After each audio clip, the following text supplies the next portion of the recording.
Welcome to this deep dive. Today we're talking about how to create a budget that actually works for your life. Yeah, it's something so many people struggle with. Definitely. We all know that feeling, don't we? You get paid, blink, and suddenly you're scratching your head wondering where it all went. Uh-huh. And then those unexpected bills pop up and you just feel that financial anxiety kicking in. Exactly. But, budgeting doesn't have to be this, restrictive cage. Not at all. Think of it more like a financial GPS, really. It guides you, helps you make informed choices about your money so it goes towards what you actually care about. That's a great way to put it, a financial GPS. Yeah. And when you get the hang of it, it's genuinely empowering. It is. You gain real control, and with that comes, well, peace of mind, security, actual freedom. Right. You know where things stand, where you're headed. Now, I get it. Some people hear budget and they immediately think, ugh, sounds awful, too complicated, tried it, didn't work. Yeah, those old school methods often feel totally disconnected from, real life. They just don't stick. Exactly, which is why they often fail. But today we're looking at a more practical approach. Strategies that actually fit into our messy, real lives.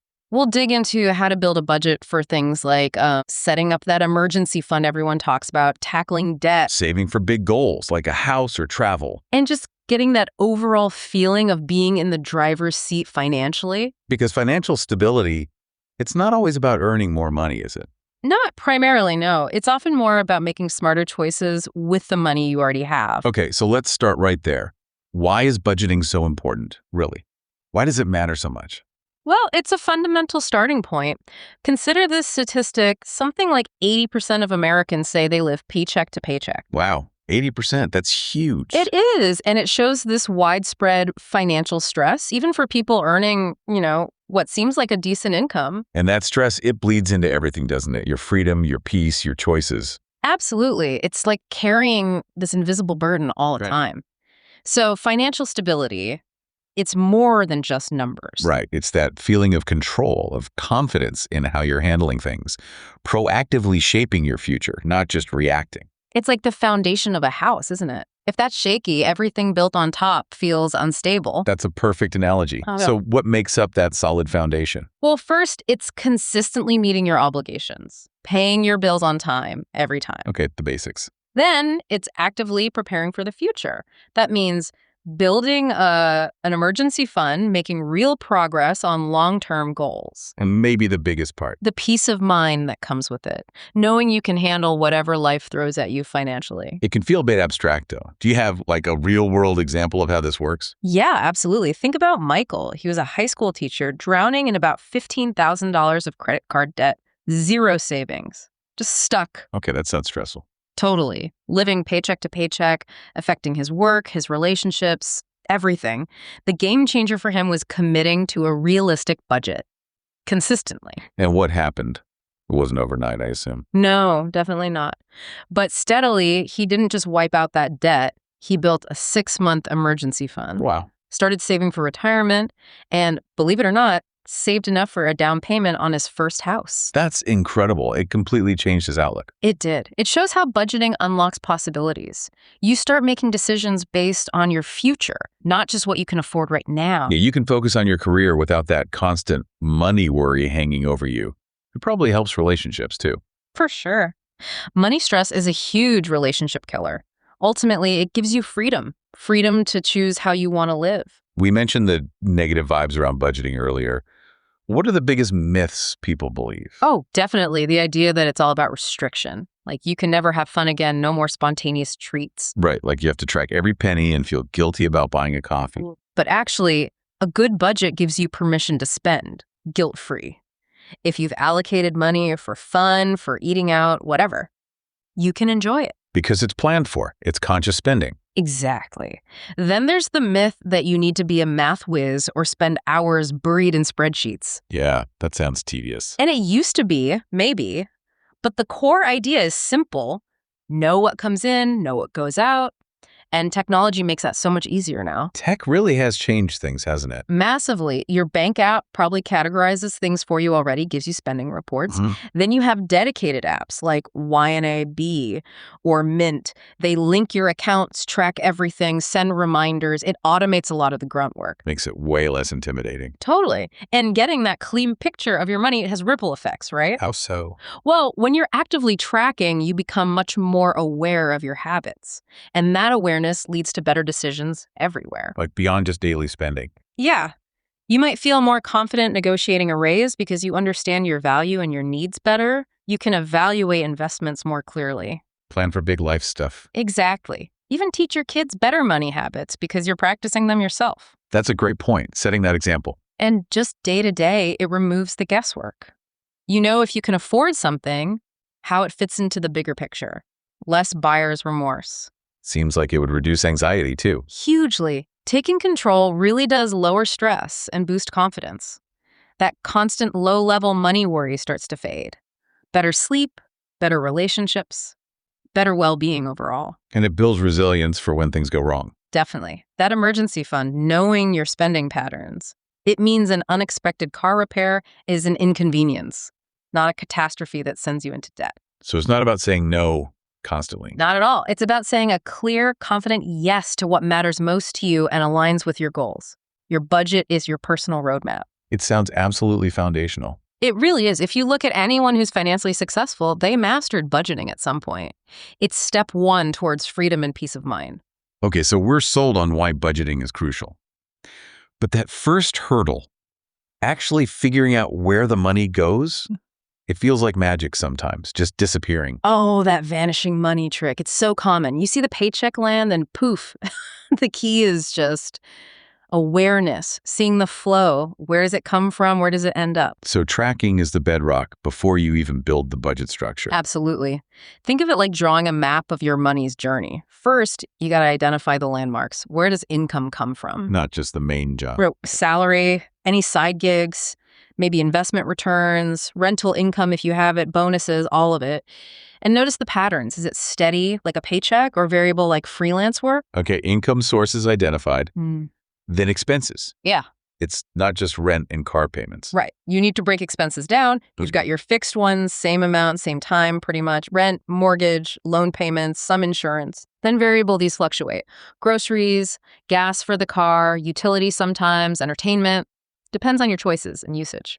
Okay. And don't forget periodic expenses. Stuff that doesn't hit every month but you know is coming, like maybe quarterly taxes, annual memberships, car registration. Gotcha. So how should we organize all this outflow? Any standard categories? A good starting point is thinking broad buckets: housing, rent, mortgage, utilities, maintenance, transportation, car payment, fuel, insurance, public transport, insurance, health, life, etc., living expenses, groceries, phone, internet, clothes, and entertainment, discretionary, eating out, hobbies, streaming, fun stuff. That helps break it down. And you mentioned things like holidays or back to school. Yeah, those seasonal spikes. You got to account for those in your tracking, otherwise they'll catch you off guard and blow up your plan. Now, the idea of writing down every coffee, that sounds exhausting. What tools make this easier? Oh, thank goodness for technology here. Forget the dusty ledgers. Your bank app probably does basic categorization and gives you reports already. That's a great start. Okay, just using what's already there. And then you have the dedicated budgeting apps, YNB, Mint, others. They sync everything automatically, categorize, remind you about bills, let you customize categories, track goals. It's pretty slick. Sounds much less painful. But what if someone prefers something more tangible? Great question. The old school envelope system still has merit for some people. You physically put cash into envelopes for different categories: groceries, fun money, whatever. So when the cash is gone, it's gone. Exactly. It forces very conscious spending. You can do a digital version too, using specific accounts or app features as virtual envelopes. Makes sense. But with all these apps and linked accounts, security must be a concern. Huge concern. Always use tools with strong encryption, enable multi-factor authentication wherever possible, use strong, unique passwords, and review permissions regularly. Be smart about it. Okay, so we've got the data flowing in either automatically or manually. But now, just looking at numbers isn't enough, right? Absolutely not. Collecting data is just step one. The real magic happens when you analyze it. Understanding your own behavior is key. What are we looking for in that analysis? Start by identifying your spending triggers. What makes you spend? Is it stress, boredom, social pressure, seeing an ad, being tired after work? Okay. Like, I always order takeout when I'm stressed. Exactly. Once you know your triggers, you can plan for them. Maybe that stress trigger means you plan a walk instead of opening a food delivery app, or implement a 24-hour rule for online purchases. That waiting period is smart. What else should we look for? Lifestyle creep, that sneaky thing where your spending gradually increases as your income goes up, often without you really noticing or getting more value. The I make more, so I spend more trap. Precisely. Tracking shines a light on that. You see where costs went up. Also, look for those small, frequent purchases, the daily coffee, the afternoon snack. They seem tiny, but add up massively over a month. So break it down by category, time of day, maybe even location. Yeah, seeing those patterns is really insightful. And review regularly. Maybe a quick check-in weekly, 15 minutes to categorize things and see where you stand. And a deeper look monthly. Definitely. A monthly review to see the bigger trends, see how you did against your plan, and make adjustments for the next month. It's this cycle track, analyze, adjust that builds real understanding and leads to success. It sounds like an ongoing conversation with your money. That's a perfect way to put it. It's about learning your habits and consciously aligning your spending with what actually matters to you. That's the foundation for a budget that works. Okay, makes sense. So foundation laid, tracking system in place. Now, the big one, actually creating the budget. This is where people often get stuck or feel overwhelmed. Spreadsheets, apps. Where do we start? Totally understandable. The key thing to remember is a good budget is personal. It's not a rigid box someone else designed. It's a flexible framework that fits your life, your priorities, your goals. So less punishment, more personal plan. Exactly. It shouldn't feel restrictive. It should feel like a clear path forward. But before you build that path, you need to know your starting point. Like taking a financial selfie. I like that. Yeah, a detailed snapshot. What's coming in, what's going out right now, what are your existing debts and obligations? You need that clear picture first. What do we need to gather for this snapshot? Bank statements? Yep, bank statements for a few months, credit card statements, recent pay stubs, any loan documents, mortgage, car, student loans, insurance policies, investment statements, utility bills, maybe last year's tax return. Get it all together. Okay, data gathered. What key numbers should we calculate from all that? A few key health metrics. Your debt to income ratio, basically, total monthly debt payments divided by your gross monthly income. Aim for under 36%. Okay. Your emergency fund status, how many months of essential expenses could you cover? Aim for 3-6 months eventually. Your savings rate, what percentage of your take-home pay are you saving? Shoot for 20% or more if possible. And credit. Yeah, credit utilization, how much of your available credit are you using? Keep it below 30% ideally. These numbers give you a baseline. Do people often find surprises here? Like hidden spending? All the time. It's amazing what pops out. Someone realizes they're spending like $400 a month on subscriptions they forgot they even had. Wow. Or like Lisa, who found her daily coffee habit was costing nearly $200 a month. Seeing it black and white makes it real. It shows you where the opportunities are. Okay, baseline established. Now, building the actual budget structure. Are there different ways to approach it? Absolutely. And you need to pick one that clicks with you. Your personality, your lifestyle. Some people like detail, some like simplicity. A really popular starting point is the 50-30-20 rule. How does that work again? Pretty simple guideline. 50% of your after-tax income goes to HA, needs housing, utilities, essential groceries, transport, insurance, the must-haves. Yeah. 30% goes to wants, entertainment, dining out, hobbies, non-essential shopping, the fun stuff. And the last 20%? That goes to financial goals, saving, investing, paying down debt beyond minimums, building your future. Seems straightforward. Is it set in stone, though? Not at all. It's a starting point. If you live somewhere super expensive, maybe housing takes up more than 50%. You adjust the other categories accordingly. It's a guide, not a strict law. What other methods are common? Well, there's zero-based budgeting. That's where every single dollar gets a job. Income minus all planned spending and saving equals zero. Great for detail-oriented people. Leaves nothing to chance. Right. Then there's value-based budgeting. This is more philosophical. You align spending heavily with your core values. If learning is key, you might budget more for courses and books, less for, say, clothes. Interesting. More intentional. And you can do a modified envelope system, even digitally. Allocate specific amounts to virtual envelopes or pots in your app or bank account for different categories. When the envelope's empty, spending stops. There's lots of options. Find what fits. Exactly. But choosing the method is just part one. Then you got to think practical implementation. How do you make it work day to day? Right, accounting for real life. Mhm. What are the absolute essential categories we need? You definitely need fixed expenses, rent mortgage, utilities, even if they vary slightly, transport costs, insurance, debt payments, phone internet, Non-negotiables. then variable expenses, groceries, fuel, maybe healthcare costs, personal care, home car maintenance, stuff that changes month to month. Okay. Crucially, financial goals, emergency fund contributions, retirement savings, extra debt payments, saving for specific things like a down payment or a vacation. Be specific here. And the fun stuff. Yep, discretionary spending, entertainment, dining out, shopping, hobbies, travel, gifts. Got a budget for joy too. How do we build in wiggle room for, Yeah. life happening, unexpected stuff? Good question.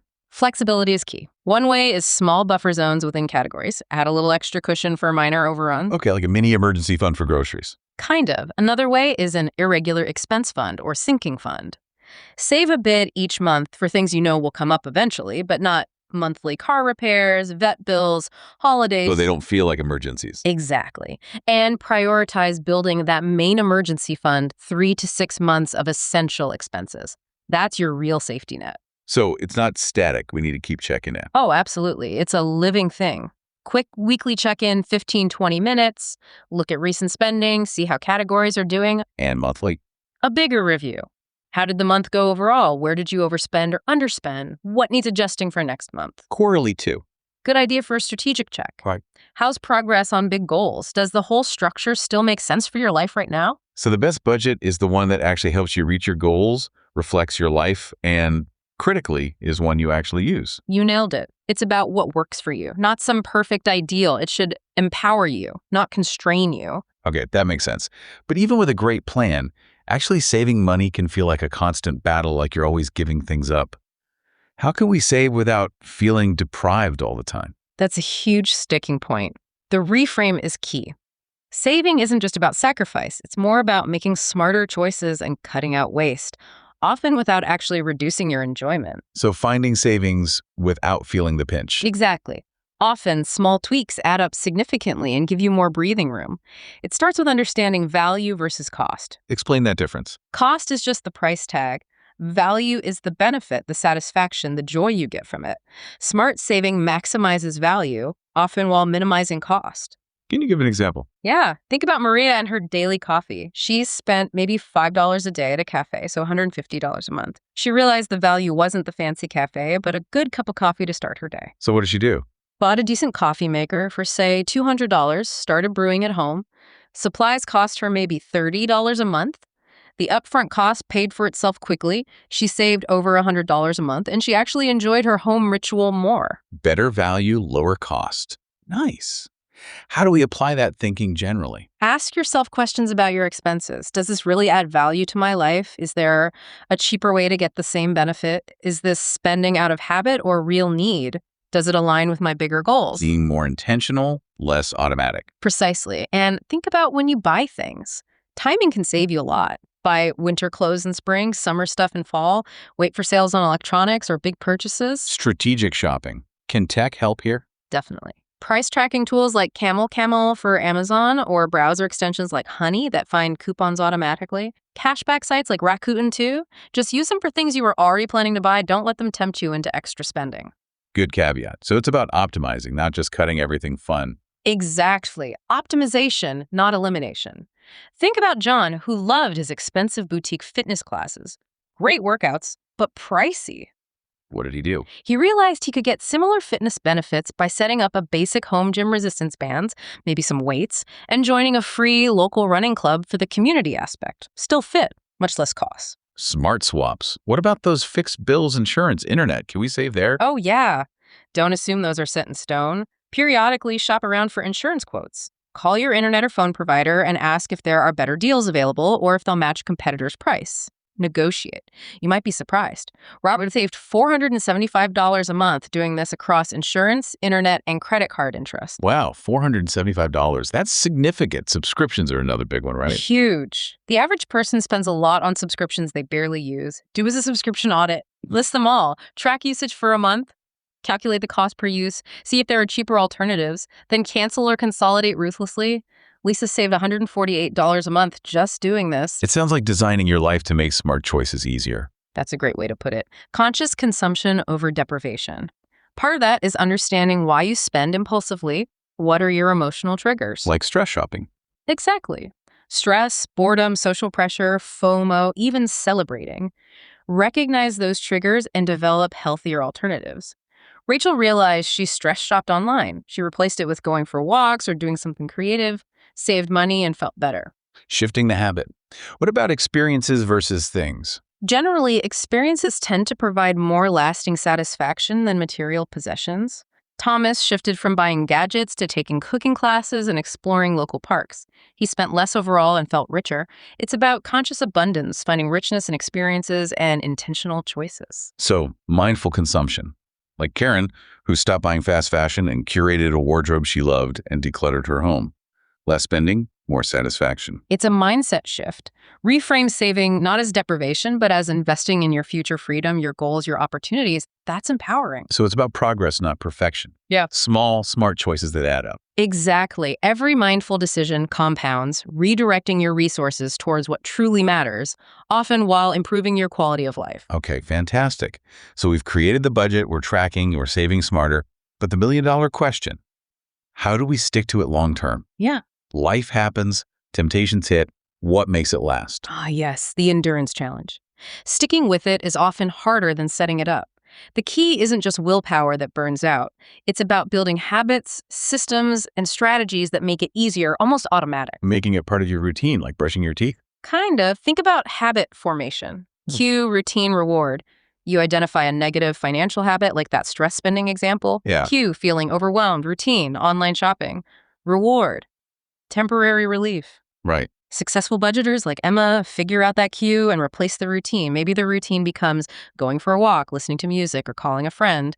It provides a similar reward stress relief, but it aligns with her goals. So actively rewiring those patterns. Exactly. And don't rely on willpower alone. Create systems that make the good choice the easy choice. Like what kind of systems? Well, know your energy levels. Do important financial tasks like reviewing spending or planning when you're naturally most focused, maybe morning for some, evening for others. Into your strengths? And build habits incrementally. Don't try to change everything at once. James had success focusing on one category at a time, mastered groceries with meal planning and a dedicated card, then moved on to tackling entertainment spending. Much less overwhelming. Totally. Also, manage your environment. Remove temptations, delete shopping apps, unsubscribe from marketing emails, maybe avoid the mall if that's a trigger spot, and put up visual reminders of your goals, a picture of the house you're saving for, whatever motivates you. Make your surroundings support your goals. Can tech help us stick to it too? For sure, but strategically. Automation is your friend here. Set up automatic transfers on payday. Money goes straight to savings, to a bill paying account, maybe even to a separate fund money account. Takes the decision-making out of it each time. Right. Dan did this. Automated transfers created clear boundaries for his spending without him having to think about it constantly. But you can't just set and forget automation entirely. Why not? You need regular automation audits. Monthly, maybe. Check transfer amounts. Are they still right? Are bills being paid correctly? Have subscription prices crept up? Sarah found her grocery delivery cost had slowly increased without her noticing until she audited. So automation needs supervision. Efficiency plus human judgment. Exactly. And look, life will throw curveballs. Unexpected repairs, job loss, stuff happens. Financial resilience isn't about avoiding problems. It's about handling them effectively without derailing everything. How do we build that resilience? Layers of defense. That's a good way to think of it. First layer, a small monthly buffer category in your budget, maybe 5% of income, for minor unexpected things. Stops small bumps from wrecking the whole plan. Okay, a little shock absorber. Second layer, the big emergency fund. 3 to 6 months of essential expenses for genuine emergencies. The size depends on your situation, renter versus owner, dependents, income stability. The main safety net. Third layer, sinking funds. Those dedicated savings pots for predictable but irregular costs, car maintenance, holidays, medical deductibles. Treat them like planned expenses you save for over time. So they don't feel like emergencies when they arrive. Marina, a freelancer with variable income, use this combo income buffer, regular salary to herself, emergency funds, sinking funds.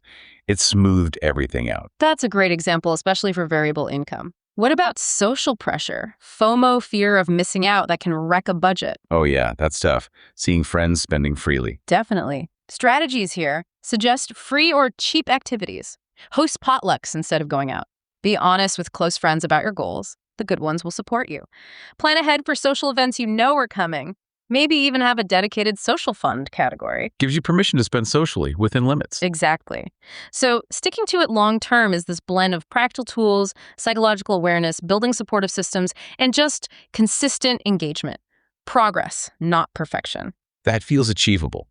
It's about building a system that works with you, not against you. You got it. That's how you make it last. This has been incredibly helpful, a really practical deep dive into creating a budget that, actually fits into real life. Right. We've gone from the why all the way to the how to make it stick. And the core message really is that financial stability comes from that intentional planning and those consistent habits. Your budget is the tool that gives you control and confidence. It's not about restriction. It's about alignment, making sure your money is working toward your goals and reflecting your values. Absolutely. And remember, it's those small, steady choices day after day that build real, lasting financial security. That's what lets you handle challenges and build the future you want.